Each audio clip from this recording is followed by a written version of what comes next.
어, 이번 특별 새벽 기도를 기도하면서 무슨 말씀을 함께 나눌까 기도를 하면서 어, 이 1장 에스겔서 1장이 떠올라서 이 말씀 그냥 하나 붙들고 시작을 했습니다.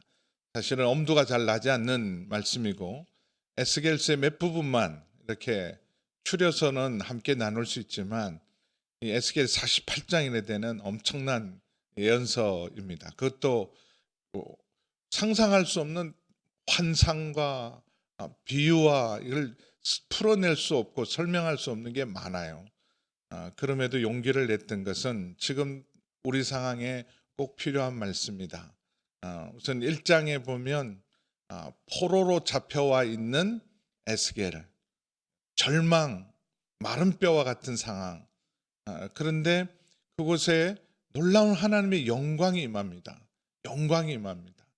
아, 우리가 코로나를 힘겹게 지금 지나가고 있는데 아직 코로나도 끝나지 않았는데 또 그럼 2023년은 IMF보다 더 어려운 경제적인 위기가 올 거라고 이제는 허리띠를 딱 단단히 메고 준비하고 있습니다. 엎친데 덮친다 그러는데 이 어려움을 어떻게 또 이겨 나갈 것인가? 근데 넉넉히 이길 수 있다고 저는 믿습니다. 마른 뼈와 같은 상황이고 정말 절망밖에 없는 상황입니다. 나라가 망했으니 여러분 무슨 소망이 있겠습니까? 이런 절망 속에서도 그러나 놀라운 사실은 하나님의 영광의 빛이 함께 하세요. 하나님의 영광이 함께 하십니다. 오늘 1장 28절 마지막에 보면 이는 여호와의 영광의 형상과 모양이다. 하나님의 영광이 절망 가운데 다 끝났다고 생각하는 가운데 두려움 가운데 있는 에스겔에게 하나님의 백성에게 임한 것처럼 이번 특별 새벽 기도와 우리 삶의 올 내년 한 해에도 이 은혜가 있기를 주의 이름으로 축원합니다. 그래서 이 에스겔서를 통해서 오늘 내게 주시는 하나님 말씀으로 받고 나가는 은혜가 있기를 바랍니다. 지난해 우리 주제가 뭐였죠? 마라나타, 마라나타. 벌써 잊어버린 분도 계세요. 감사한 일이죠. 요한계시록을 했어요. 근데 이 요한계시록 여러분 이번 특별 새벽기도 하면서 지난해 했던 요한계시록과 에스겔이 연결돼 있으니까 요한계시록 또 한 번 여러분 들으시고 함께 하시면 더 큰 은혜가 있을 줄 믿습니다. 여기 에스겔은 자신에 대해서 이렇게 소개를 합니다. 3절에 보면 갈대아 땅 그발강가, 갈대아 땅 그발강가, 예루살렘에 있어야 될 사람입니다. 왜냐하면 이 사람은 제사장이에요. 여호와의 말씀이 부시의 아들 제사장 나 에스겔에게 예루살렘에서 하나님을 섬겨야 될 제사장이 지금 갈대아 땅 그발강가에 와 있습니다. 구경하러 간 게 아니에요. 포로로 잡혀갔습니다. 나라가 망하고 포로로 잡혀가 있을 때 그때가 언제냐 1절에 보시면 30째 해 30살이 되던 때 이런 뜻이기도 해요. 30년째 보통 이스라엘은 제사장은요 30살이 되면 제사장으로 공식적인 직무를 수행을 합니다.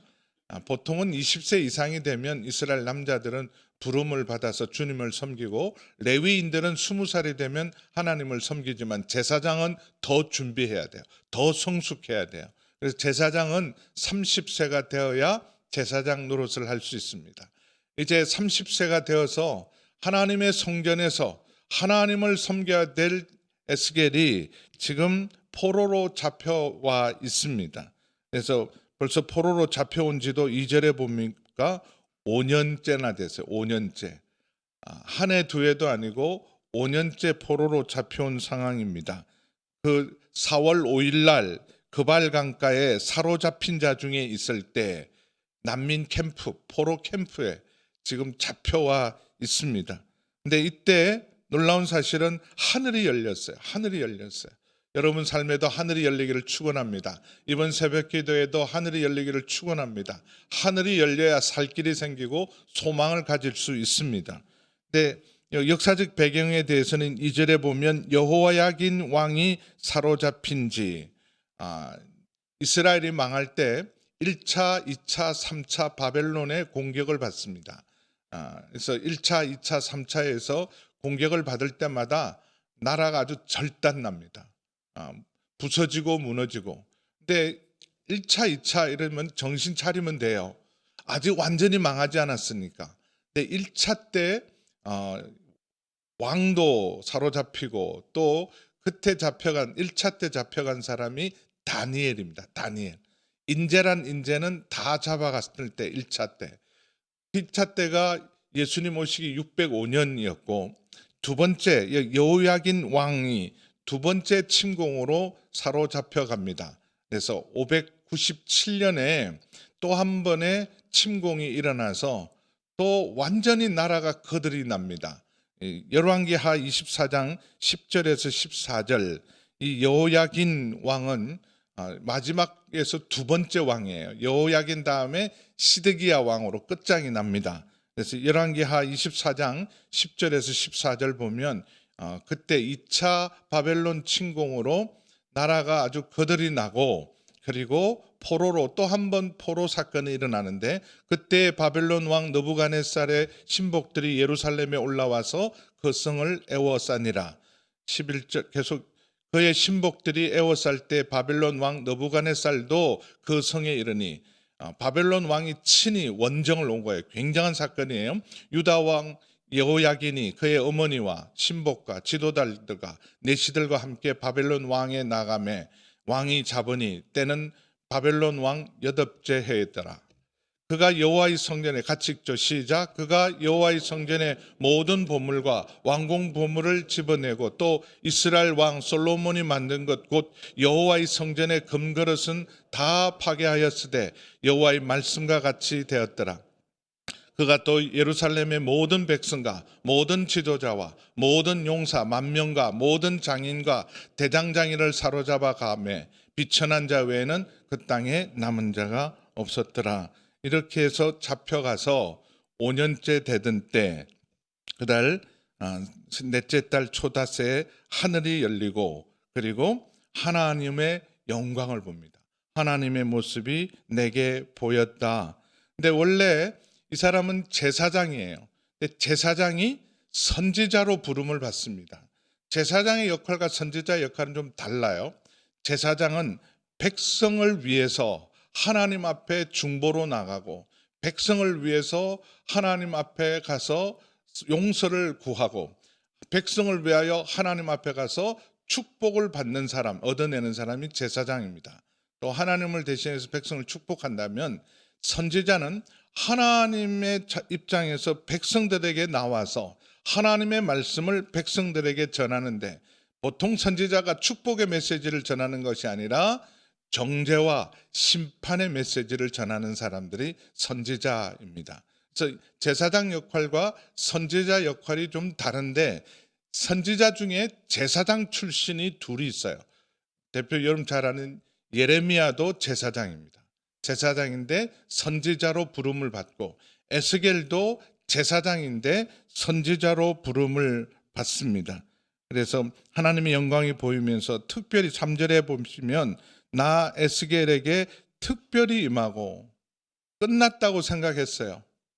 나라도 망하고 그리고 자기는 지금 예루살렘이 아니라 포로로 잡혀왔고 난민 캠프에 강제 수용하는 곳에서 백성들과 함께 있어서 이제는 더 이상 하나님을 배울 수도 없고 하나님이 함께하지 않는다고 생각했는데 여기 특별히 여기 하나님 앞에 이런 영광이 하나님의 모습이 하늘이 열리고 내게 보이고 어마어마한 사건이죠. 성전에서도 경험하지 못했던 하나님의 임재와 영광이 상상할 수도 없는 곳에 임한 거예요.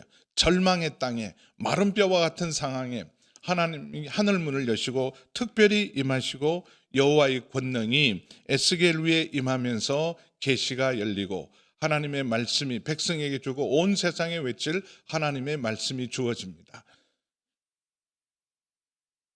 야곱이 하나님을 처음으로 하나님 정말 살아계시구나. 아버지의 하나님이 정말 여기 함께 계시구나 사건은 베델 사건이었어요. 굉장한 사건이었죠. 아버지와 함께 있으리라고 생각했던 하나님이 낯선 땅, 루스 땅, 아무도 없는 광야에 홀로 돌베개를 베고 누워있는 그 자리에 하나님 찾아오셨어요. 하늘 문이 열리고 사닥다리가 내려오면서 굉장한 영광을 보면서 야곱이 이렇게 고백합니다. 여기가 하나님의 문이고 여기가 하나님의 집이다. 벳엘. 굉장하죠. 근데 여러분, 그 당시 이스라엘 사람들은 포로로 잡혀오면서 이제 점점 하나님으로부터 멀어지고 하나님으로부터 버림받고 다시는 하나님을 볼 수 없다고 생각했는데, 여러분, 포로로 잡혀온 그 절망의 땅에 하나님께서 찾아오셨어요. 찾아오셔서 하늘을 여시고 특별히 하나님의 권능을 부어 주셨습니다. 여러분 모두에게도 그 은혜가 있기를 주의 이름으로 축원합니다. 어떤 상황에도 하나님이 약속한 게 있어요. 임마누엘. 특별히 예수님 안에 있는 우리에게 주어진 가장 큰 약속과 축복은 임마누엘의 약속이에요. 임마누엘. 내가 너희와 함께한다. 어디 있든지. 예수님 땅끝까지 가라 말씀하시면서 세상 끝날까지 내가 너희와 함께 할 것이다. 시편 139편에도 우리가 음부에 내려가도, 음부는 인생이 다 끝난 거죠. 죽음의 자리입니다. 절망의 자리, 죽음의 자리에도 거기에도 주님이 계시고 저 땅끝에서 다시는 돌아올 수 없고 아무도 찾아갈 수 없는 곳에 저 땅끝까지, 저 세상까지 흩어져 있을지라도 하나님은 거기서도 함께 하시는 줄 믿습니다. 임마누엘의 은혜죠.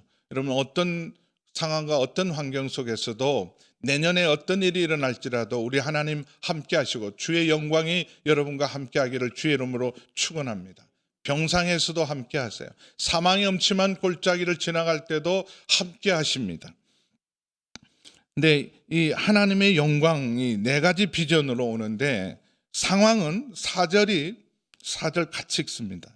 4절 같이 읽습니다. 시작. 내가 보니 북쪽으로부터 폭풍과 큰 구름이 오는데 그 속에서 불이 번쩍번쩍하여 빛이 그 사방에 비치며 그 불 가운데 단쇠 같은 것이 나타나 보이고.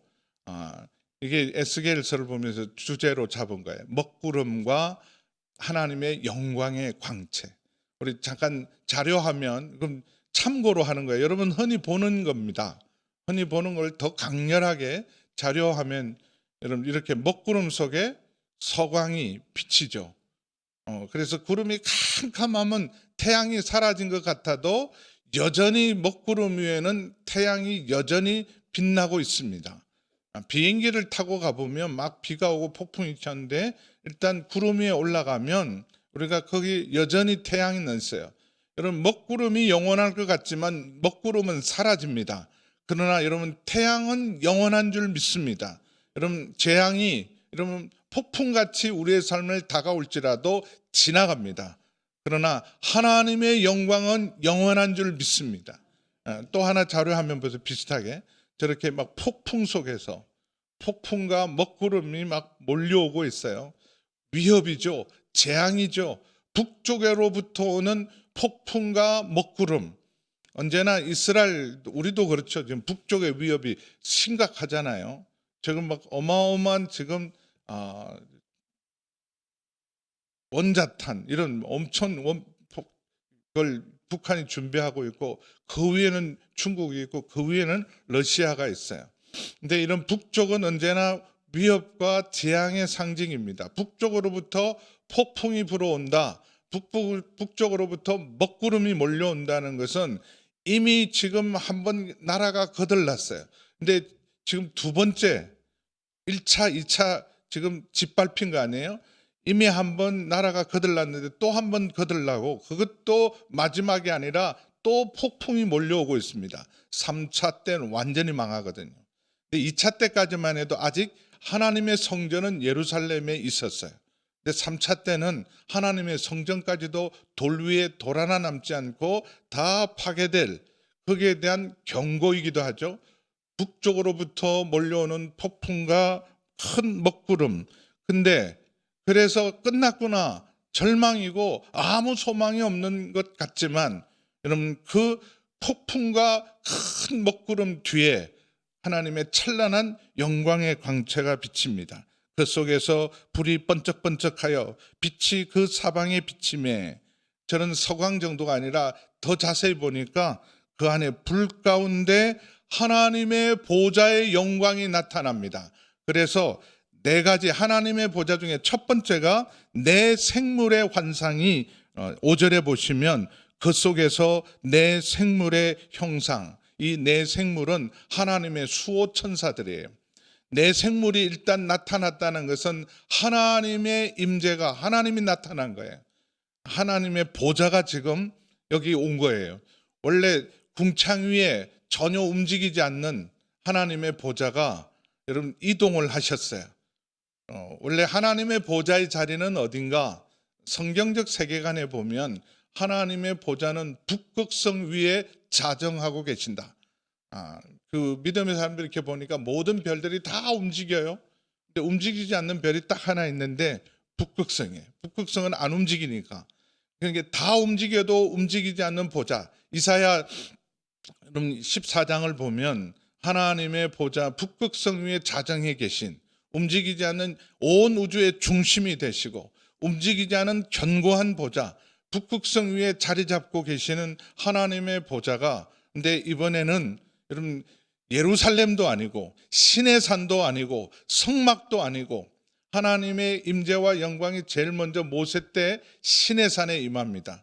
그 시내산에 임한 하나님의 임재와 영광이 성막에 함께 하셨고, 그리고 다윗과 솔로몬 시대는 하나님의 성전에 자정하셨던 하나님의 임재와 영광이 여러분 저 절망의 땅, 포로의 땅에 있는 이 바벨론 땅, 적국 한복판, 적진 한복판이죠. 바벨론 모든 신들이 모여 있는 그곳에 하나님의 임재와 영광이 임하고 있습니다. 내 생물이 찾아온 것은 하나님이 찾아오신 거예요. 그래서 내 생물의 형상은 하나님의 보좌를 수호하는 수호 천사들이 넷이에요. 그들의 모양은 이러하니 그들에게 사람의 형상이 있더라. 그래서 날개들이 있어요. 네 얼굴과 네 날개가 있고, 다리, 7절의 다리의 모습은 여러분 굳건하고 권능 있는 다리의 모습입니다. 고든 다리요 발바닥은 송아지 발바닥과 같고 광낸 구리같이 빛나며, 그리고 날개에는 사람의 손이 있었다. 이 캣팀 날개지만 이 손은 경배의 손이고 자기 하나님 앞에 겸손의 손이요, 그리고 섬김의 손입니다. 그리고 내 생물의 얼굴과 날개는 이러하니, 그 날개가 마치 여러분 속죄소, 하나님의 지성소에 들어가면 법궤를 담아 있는 법궤 뚜껑을 속죄소로 하는데, 그 속죄소는요 이 그룹, 이 네 생물 중에 둘이 날개가 이렇게 연결되어 있는 것처럼 지금 사방으로 네 생물이 하나님의 보좌를 둘러싸고 있는데 전부 날개로 이어져 있었다, 이렇게 표현하고 있습니다. 그래서 9절에 보시면 날개는 다 서로 연하였고 갈대는 돌이키지 아니하고 일제히 앞으로 곧게 행하며, 직진하죠. 곧게 행하고. 근데 그 내 얼굴의 모습이 10절 보겠습니다. 같이 읽습니다. 시작. 그 얼굴들의 모양은 넷은 앞은 사람의 얼굴이요, 넷의 오른쪽은 사자의 얼굴이요, 넷의 왼쪽은 소의 얼굴이요, 넷의 뒤는 독수리 얼굴이었다.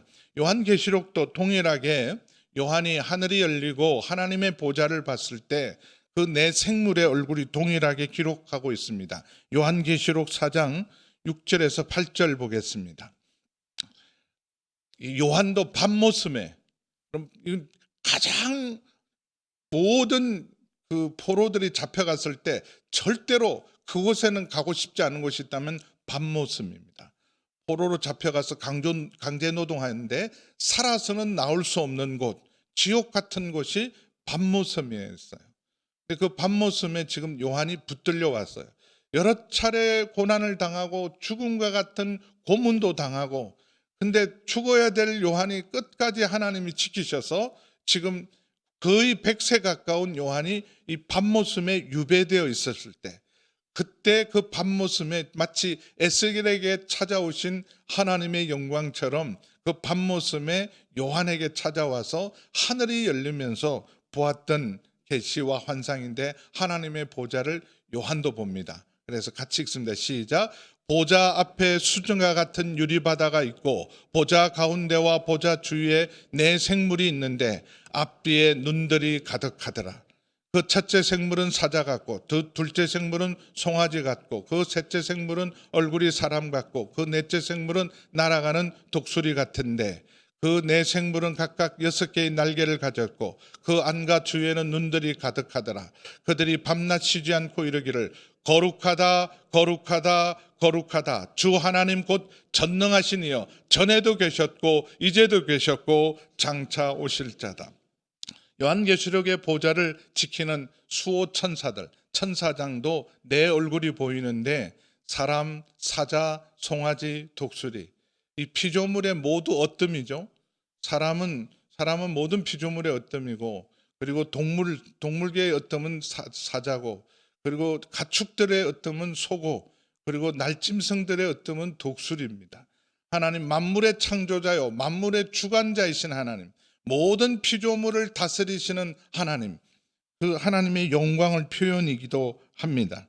그리고 여기 요한계시록과 이사야가 봤을 때도 하나님의 의전에 이사야가 봤을 때 스랍들 이 네 생물들이 보면 날개가 6개였는데 여기는 4개의 날개를 표현하고 있습니다.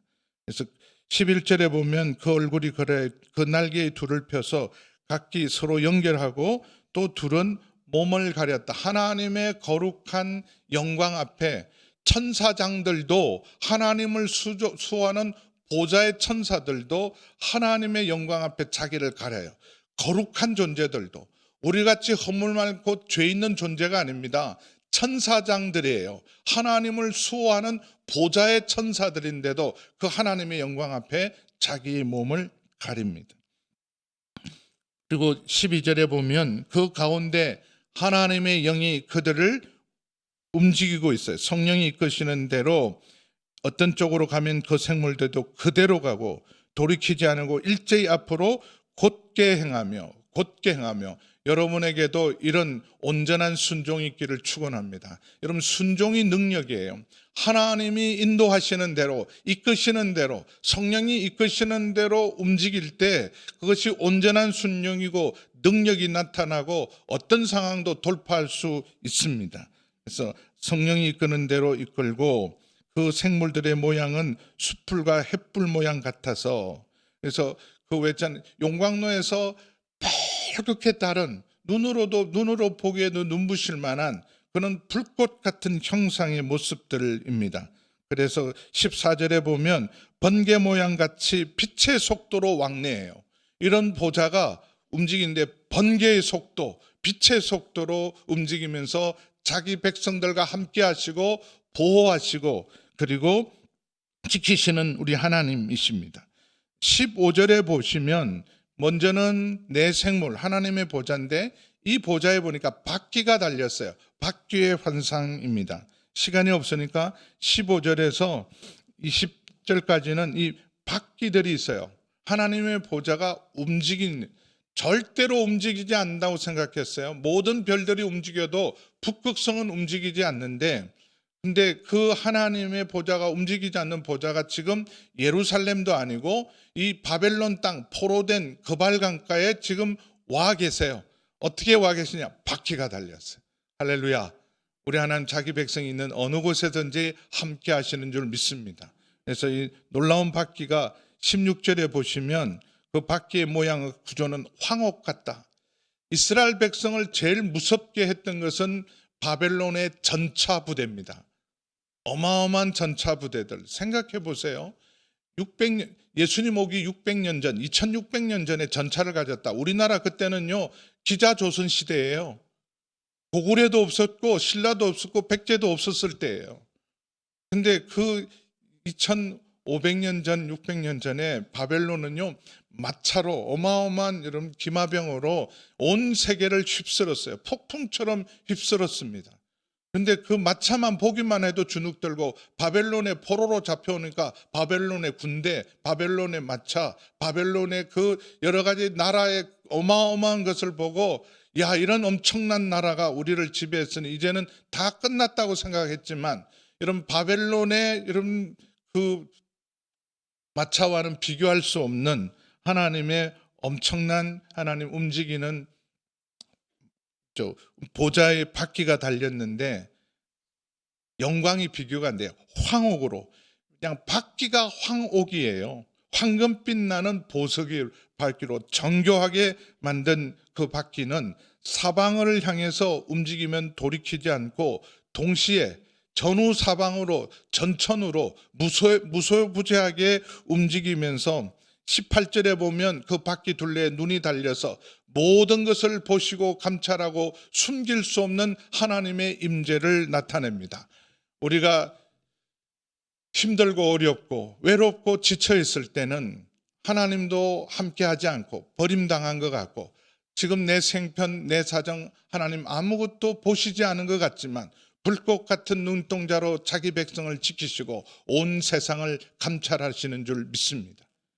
그냥 여러분 앉아서 보고받는 분이 아니라 여러분 빛의 속도로 달려가면서 그 바퀴가 돌 때마다 이 세상을 섭리하고 운행할 뿐만 아니라 모든 것을 지키시고 보시고 감찰하시는 분이십니다. 그리고 여기 20절 21절에 보면 여기 바퀴도 하나님의 영의 조정을 따라서 내 생물이 어떻게 그렇게 곧장 움직이나 그랬더니 이 바퀴 때문에 하나님의 영이 움직이는 대로 곧장 움직입니다. 그래서 21절에 보면 그들이 가면 이들도 가고, 무슨 말이냐면 하나님의 영이 움직이는 대로 내 생물이 움직이는 대로 바퀴도 움직이고 가면 가고 서면 서고 들릴 때는 들리고 착륙하라 그러면 착륙하는 온전한 순종으로 자기 백성들을 찾아오신 하나님의 역사입니다. 그리고 22절에서 28절에는 마지막으로 그 환상은 궁창, 자기가 서 있는 그 내 생물과 함께 내 생물이 날개를 젓고 딱 서는 그 순간 하늘의 궁창이 열립니다. 22절 함께 읽습니다. 시작. 머리 위에는 수정 같은 궁창의 형상이 있어 보기에 두려운데 그들의 머리 위에 펼쳐져 있고, 하늘의 천정이죠. 여러분 우리 지금 교회 이런 예배당 천정이요, 여러분 벽이 아니라 가림막이 아니라 완전히 유리라고 생각해 보세요. 유리라고 생각하면 하늘이 다 보이잖아요. 여기는 열려있는 수정 같은 궁창, 하늘의 지붕인데 수정이니까 깨끗한 수정으로, 유리보다도 더 맑은 수정으로, 우리 그 집에 있는 그 장식용 그 전등 있잖아요. 이게 크리스탈로 만들면 어마어마하게 빛이 반짝반짝 나잖아요. 이 수정이라는 게 크리스탈이거든요. 수정 같은 궁창의 형상이 바로 자기 머리 위에, 절망의 땅, 캄캄한 먹구름밖에 없는 아무 소망이 없는 그 땅을 영의 눈이 열리니까, 그럼 이 수정 크리스탈보다 더 밝은 하늘의 보좌가 바로 열립니다. 여러분 땅만 바라보지 마시고 사람 보고 세상 보고 낙심하지 마시고 눈을 들어 주를 보시기를 축원합니다. 여러분 우리 위에 지금 하나님의 보좌와 하나님의 보좌가 있는 궁창이 열린 줄 믿습니다. 그래서 여기 왜 두려운가? 이런 궁창을 이렇게 보고 크리스탈 궁창을 이렇게 보면 너무 좋다, 너무 아름답다 그래야 되잖아요. 두려운 것은 하나님의 보좌가 그곳에 있었기 때문입니다. 그래서 23절에 보면 그 궁창 아래에 있는 내 생물들도 자기 몸을 가려요. 하나님의 그 놀라운 보좌의 영광 앞에 자기 몸을 가립니다. 그리고 생물들의 그 날개 소리는 물소리, 큰 많은 물소리, 폭포 소리, 전능자의 음성, 군대의 소리처럼 웅장한 권능 소리로 날개를 접을 때 하나님의 음성이 들리기 시작합니다. 25절에 보면 하나님의 음성이 나고, 그리고 26절 함께 있어요. 그 보좌에 앉으신 분, 내 생물도 놀라워요. 바퀴조차도 두렵게 합니다. 궁창이 열리고 그 궁창에 있는 그 영광 앞에 여러분 경건한 두려움이 온몸을 사로잡는데, 근데 거기 보좌의 주인공을 드디어 봐요. 내 생물도 아니고 바퀴도 아니고 궁창도 아니고 그 보좌의 주인공을 봅니다. 26절 함께 읽습니다. 시작. 그 머리 위에 있는 궁창 위에 보좌의 형상이 있는데 그 모양이 남보석 같고 그 보좌의 형상 위에 한 형상이 있어 사람의 모양 같더라. 궁창 위에 보좌. 벌써 에스겔 시대에 여러분 영원한 인자로 계신 예수님이 그곳에 계세요. 물론 하나님이시기도 하지만 인자로 사람의 형상으로 계신 영원한 주인이신 영원한 주권자이신 우리 주님이 그곳에 계십니다. 여러분 이 땅에 오셔서 십자가를 지시고 우리를 섬기시러 오시는 그 예수님의 겸손한 모습이지만 그분은 본체 하나님의 영광이셨어요. 본체에 있는 하나님의 영광을 이렇게 본 거예요. 그래서 영원한 인자로 계신, 그래서 그 너무 빛이 나서 보기는 보는데 마치 용광로에서 달군 그 빛처럼 그 후일엔 단쇠 같아서 용광로 속에서 완전히 벌겋게 달라서 밝게 빛나는 그런 불과 같은 불꽃과 같은 영광의 모습이라 그 광채가 사방으로 빛이 나는데 얼마나 아름다운지, 그 빛난 모습은 여러분 하늘의 가장 아름다운 모습은 묘사하면 무지개입니다. 하나님의 보좌의 영광에 무지개가 있는 것처럼 28절 우리 마지막으로 읽습니다. 시작. 그 사방 강체의 모양은 비 오는 날 구름이 있는 무지개 같으니 이는 여호와의 영광의 형상의 모양이라. 내가 보고 엎드려 말씀하는 이의 음성을 듣고 에스겔서가 열립니다. 이런 영광 속에서 하나님이 말씀을 하세요. 요한계시록에도 동일하게 하나님의 보좌는 백옥과 같고 그 하나님의 보좌 중에는 영광의 광채가 무지개가 둘린 것처럼 에스겔이 그 절망의 땅, 아무 소망이 없는 땅, 포로로 된 땅, 적진 한복판에 하나님 찾아오셨어요. 영광의 주님이 친히 마차로, 하나님의 보좌가 마차가 되어서 찾아오셔서 그 모든 영광으로 함께 하십니다. 비 오는 날 구름에 있는 무지개 같으니 이는 여호와의 영광의 형상의 모양이라. 우리는 이걸 다 보지 못했지만 그것을 본 에스겔이 지금 우리에게 말씀하고 있습니다. 우리 하나님의 영광을 보라. 하나님의 영광을 보라. 자기 백성과 함께하는 하나님의 영광을 보라. 우리가 어디에 있든지 우리 하나님은 함께 하십니다. 여러분 절망의 땅에도 마른 뼈와 같은 상황 속에서도 다 끝났다고 생각하는 온 세상 한복판에서도 하나님은 자기 백성과 함께 하시고 절망과 폭풍 속에서도 영광의 광채를 비춰주시며 소망으로 함께 하실 때 우리는 어떤 상황도 넉넉히 이길 수 있습니다. 지금 세상 가장 무섭고 강력한 세력인 바벨론 땅에도 여전히 하나님은 그곳을 다스리고 통치하십니다. 여러분 사람 손에 있지 않아요. 러시아 손이나 중국 손이나 미국 손에 있지 않고 우리 하나님의 손에 있는 줄 믿습니다. 그 영광을 바라보시고 여러분 4절의 모습 이거 하나만 받아가세요. 내가 보니 북쪽에서 폭풍과 큰 구름이 오는데 핵전쟁의 위협도 있고 전쟁의 위험도 있고 무시무시한 재앙과 여러분 위기는 우리 직가 말까 피부로 느낄 만큼 위기가 오지만 그러나 그 속에 하나님의 영광의 광채, 자기 백성과 함께 하시고 그리고 자기 백성을 지키시는 하나님의 영광의 형상으로 승리하기를 축원합니다. 근데 더 중요한 게 있어요. 마지막으로 여기서 중요한 거는 영광의 모습과 환상이 아니라 그 영광의 보좌에서 나오시는 하나님의 음성입니다. 하나님의 음성을 들으시는 은혜가 있기를 축원합니다. 그래서 큐티가 중요한 거예요. 여러분 에스겔서 말씀뿐만 아니라 모든 하나님의 말씀은 바로 그 보좌로부터 자기 사랑하는 백성에게 우리에게 주신 하나님의 음성인 줄 믿습니다. 이제는 성경을 펴실 때마다 여러분 큐티를 하실 때마다 하나님의 말씀을 들으실 때마다 이 영광의 보좌에서 울리는 하나님의 위엄과 권능과 사랑의 음성을 여러분 들으시고 승리하기를 주님의 이름으로 축원합니다. 기도하겠습니다.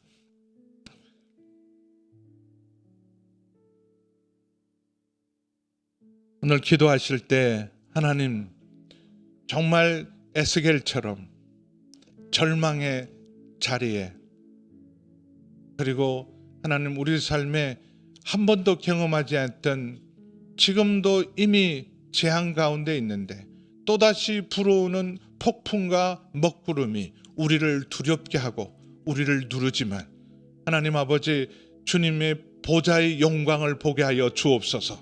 하나님, 하늘이 열리게 하여 주옵소서.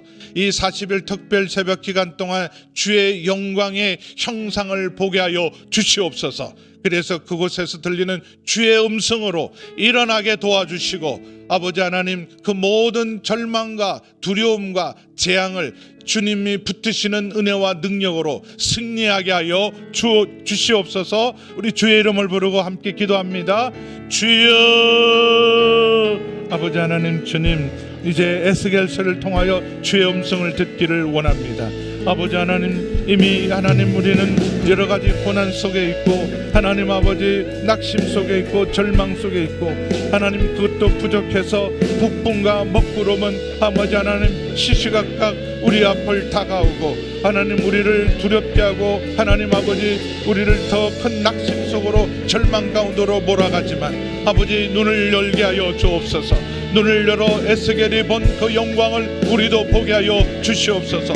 하늘이 열리고 아버지 하나님의 영광의 형상을 보게 하여 주셔서 온 세상을 다스리고 통치하시고 자기 백성을 지키시고 붙드시는 주의 능력을, 주의 사랑을, 주의 영광을, 주의 은혜를 보게 하여 주셔서 하나님 거친 세상을 걸어갈 때에도 아버지 하나님 빛 대신 주님이 우리를 붙드시고, 아버지 하나님 주님께 함께 하셔서 하나님 주의 영광을 보게 하시고 주의 영광을 찬송케 하여 주시옵소서. 이제는 우리 주 예수 그리스도의 은혜와 우리 하나님 아버지의 그 크신 사랑하심과 성령 하나님의 거룩하신 교통하심의 역사가 어떤 상황 속에서도 절망과 낙심 가운데서도 눈을 들어 주를 보게 하여 주시고 하늘 문이 열리고 하나님의 형상의 영광으로 승리하기를 원하는 우리 모든 성도님들과 이 40일 특별 새벽 기도 위에와 모든 기도의 제목 위에 이 나라와 우리 모든 선교사님들 위해 함께 하시기를 간절히 축원하옵나이다. 아멘.